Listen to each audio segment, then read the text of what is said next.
जीवन एक पहेली नहीं है जिसे सुलझाना है। जीवन एक रहस्य है जिसे जीना है। और हम सब जन्म से लेकर मृत्यु तक बस एक ही चीज की तलाश में भटक रहे हैं, और वो है आनंद। लेकिन विडंबना देखो। विडंबना ये है कि मछली सागर में प्यासी है, इंसान आनंद के सागर में डूबा हुआ है, फिर भी वो किनारों पर भीख मांग रहा है। तुम पूछते हो आनंद कैसे मिले, और मैं तुमसे कहता हूं ये प्रश्न ही गलत है। जब तुम पूछते हो कैसे, तो तुम भविष्य में चले जाते हो। कैसे का मतलब है कोई विधि चाहिए, कोई रास्ता चाहिए, कोई कल चाहिए। और आनंद का कल से कोई नाता नहीं है। आनंद तो अभी है, इसी क्षण है, इसी श्वास में है जो तुम्हारे भीतर जा रही है और बाहर आ रही है। समझना होगा, बहुत गहराई से समझना होगा। मनुष्य का मन एक भिखारी की तरह है। वो हमेशा कुछ मांगता रहता है। उसे लगता है कि जब वो बड़ा मकान बना लेगा, जब उसे प्रतिष्ठा मिल जाएगी, जब उसका प्रेमी उसे मिल जाएगा, तब वो आनंदित होगा। ये मन का सबसे बड़ा धोखा है। मन तुम्हें ये समझाता है कि आनंद किसी शर्त का परिणाम है। लेकिन सत्य क्या है? सत्य ये है कि आनंद तुम्हारा स्वभाव है। जैसे आग का स्वभाव है गर्म होना, जैसे पानी का स्वभाव है बहना, वैसे ही तुम्हारी चेतना का स्वभाव है आनंदित होना। तुमने कभी देखा है, जब एक छोटा बच्चा हंसता है तो वो किसी कारण से नहीं हंसता। उसके पास कोई बैंक बैलेंस नहीं है, कोई पद नहीं है, उसे दुनिया की कोई समझ नहीं है। फिर भी उसकी हंसी में जो खनक है, वो अस्तित्व की खनक है, वो अकारण है। और जब तक तुम्हारा आनंद सकारण है, यानी कारण पर टिका है, तब तक वो गुलाम है। कारण हट जाएगा, आनंद भी हट जाएगा। तुम्हें किसी ने सम्मान दिया, तुम खुश हो गए। किसी ने अपमान किया, तुम दुखी हो गए। तो चाबी तुम्हारे हाथ में कहाँ है? चाबी तो तुमने पड़ोसियों के हाथ में दे रखी है। तुम एक कठपुतली हो। साधना का, ध्यान का और सन्यास का कुल अर्थ इतना ही है, अपनी चाबी को वापस अपनी जेब में रख लेना। जब तुम ये देखना शुरू करते हो कि मैं दुखी क्यों हूं, तो तुम्हें एक आश्चर्यजनक बात पता चलेगी। तुम पाओगे कि तुम दुखी इसलिए नहीं हो क्योंकि जीवन में कमी है। तुम दुखी इसलिए हो क्योंकि तुम जीवन के साथ संघर्ष कर रहे हो। तुम नदी की धार के उल्टे तैरने की कोशिश कर रहे हो। नदी बह रही है सागर की तरफ, और तुम हो कि अपनी छोटी सी डोंगी लेकर उल्टी दिशा में जाना चाहते हो। तुम थक जाओगे, तुम टूट जाओगे, और इस संघर्ष में, इस तनाव में आनंद की जो कोमल कली है वो कुचल दी जाती है। समर्पण। समर्पण शब्द को ठीक से समझो। समर्पण का अर्थ हारना नहीं है। कायर हारता है, वीर समर्पित होता है। समर्पण का अर्थ है तुमने अस्तित्व से कह दिया कि तेरी मर्जी मेरी मर्जी है। तू जहां ले जाए मैं जाने को राजी हूं। तू डुबाए तो मैं डूबने को राजी हूं। तू तैराए तो मैं तैरने को राजी हूं। हम क्या करते हैं? हम उनसे जुड़ जाते हैं। क्रोध आया तो हम कहते हैं मैं क्रोधी हूं। नहीं, ये झूठ है। क्रोध आया जैसे आकाश में काला बादल आया। आकाश ये नहीं कहता कि मैं बादल हूं। आकाश कहता है मैं वो खाली जगह हूं जहां बादल आया और अब जा रहा है। तुम्हें बस इतना करना है, अपने मन के आकाश बन जाओ। विचारों को आते देखो, जाते देखो। उनसे लड़ो मत, उन्हें रोकने की कोशिश मत करो। अगर तुम रोकोगे तो वे और ताकतवर हो जाएंगे। जिसे तुम दबाते हो वो तुम्हारे अचेतन में जाकर बैठ जाता है और वहां से तुम्हें चलाता है। दबाओ मत, भागो मत, बस देखो, जागो। जैसे कोई नदी किनारे बैठकर चुपचाप बहती हुई नदी को देखता है। कचरा बह रहा है तो बहने दो, फूल बह रहे हैं तो बहने दो। तुम सिर्फ दृष्टा हो। और जादू ये है, जैसे जैसे तुम्हारा साक्षी भाव गहरा होता है, वैसे वैसे तुम्हारे विचार कम होने लगते हैं। एक दिन ऐसा आता है जब विचार तो नहीं बचते, सिर्फ चैतन्य बचता है, सिर्फ होश बचता है। उस निर्विचार अवस्था में जो नाद गूंजता है, जो सुगंध उठती है, उसे ही बुद्ध ने निर्वाण कहा है, उसे ही उपनिषदों ने आनंद कहा है। तुम डरते हो, तुम्हें लगता है कि अगर मैं शांत हो गया तो मेरा क्या होगा, मेरा काम कैसे चलेगा। तुम्हें लगता है कि ये शोरगुल ही जीवन है।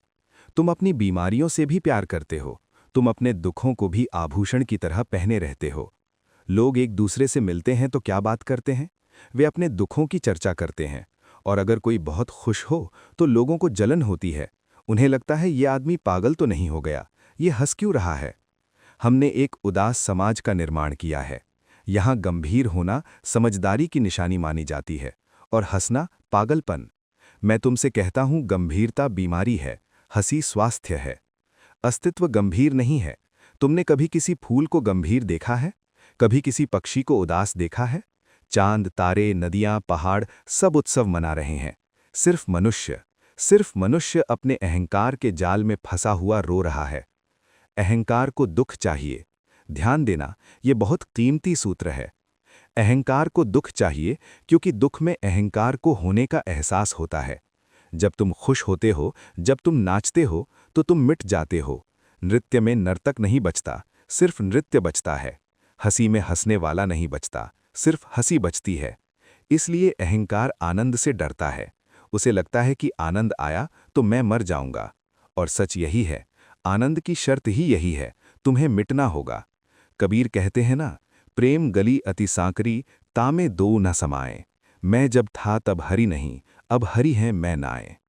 ये हरि ही आनंद है।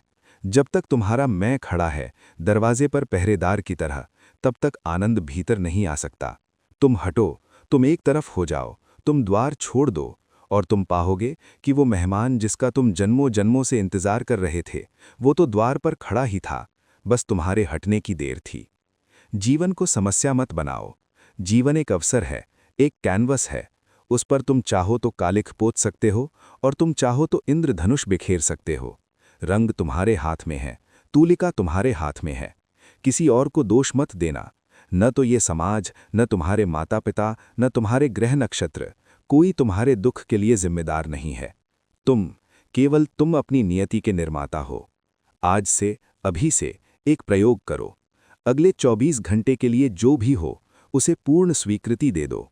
अगर सिर में दर्द है तो उसे स्वीकार कर लो।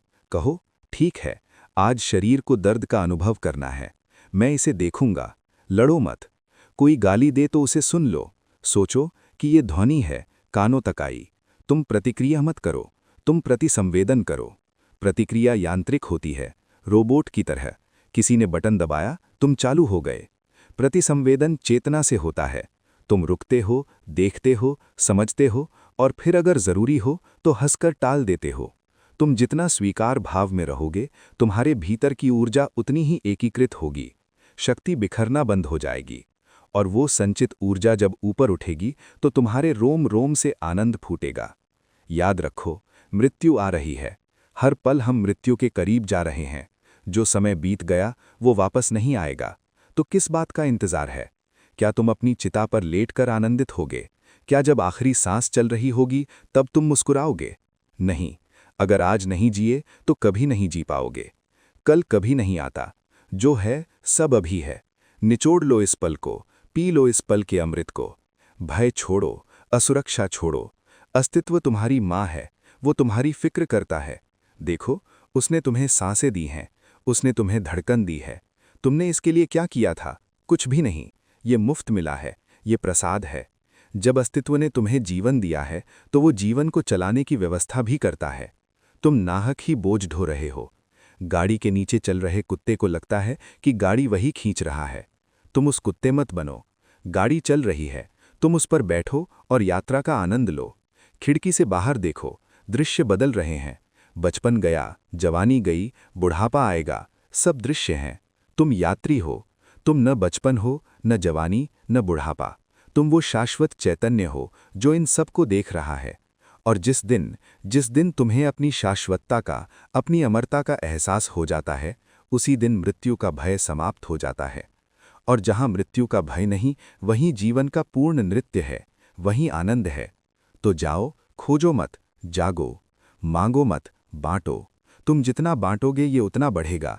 प्रेम बांटो, हंसी बांटो, शांति बांटो। कुएं से जितना पानी निकालो, ताज़ा पानी उतना ही आता है। बचाओगे तो सड़ जाओगे। कंजूस मत बनो, अपने अस्तित्व को लुटा दो। फूल अपनी खुशबू को तिजोरी में बंद नहीं करता, वो हवाओं में लुटा देता है। चाहे कोई राजा गुजरे या फकीर, फूल को फर्क नहीं पड़ता। तुम फूल बन जाओ, यही सन्यास है, यही धर्म है। धर्म मंदिर मस्जिदों में नहीं है, धर्म तुम्हारे खिलने में है। तुम्हारे आनंदित होने में ही परमात्मा की सार्थकता है।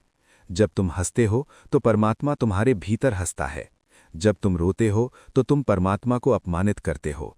तो संकल्प लो, संकल्प नहीं, बस भाव करो कि ये जीवन उत्सव होगा, एक अंतहीन उत्सव। परिस्थितियां कैसी भी हों, मेरे भीतर का दिया जलता रहेगा।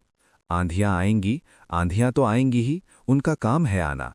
लेकिन आंधियां दिए को बुझाने के लिए नहीं, दिए की चुनौती बढ़ाने के लिए आती हैं, ताकि तुम और जोर से जलो, ताकि तुम्हारी लौ और स्वर्ण हो जाए। चलना है, बस चलते रहना है, कहीं पहुंचना नहीं है। यात्रा ही मंजिल है, ये क्षण ही मोक्ष है। थोड़ी देर का सन्नाटा। आनंदित रहो।